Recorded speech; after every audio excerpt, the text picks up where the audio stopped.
tikatenderana kuti rudo izita remunhu tinobatsirikana. Digo. Mazuva anaya zvakutode kuite shishto kuti uite munhu wako wani wega. Chidzoi chako. Chidzoi chako. Plan B. Saka muno mumanje tine mishonga inoshandiswa muno mumahonde. Inogadzirwa kuti anhu agare pai mumba.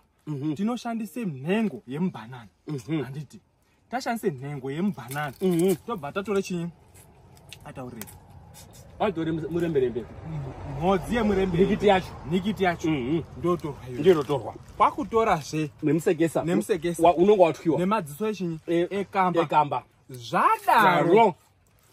Ndo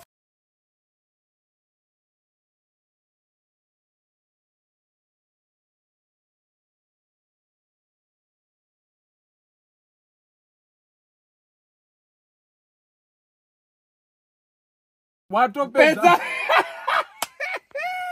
Sezvamuri kungozvizwira ndo recipe yani yacho.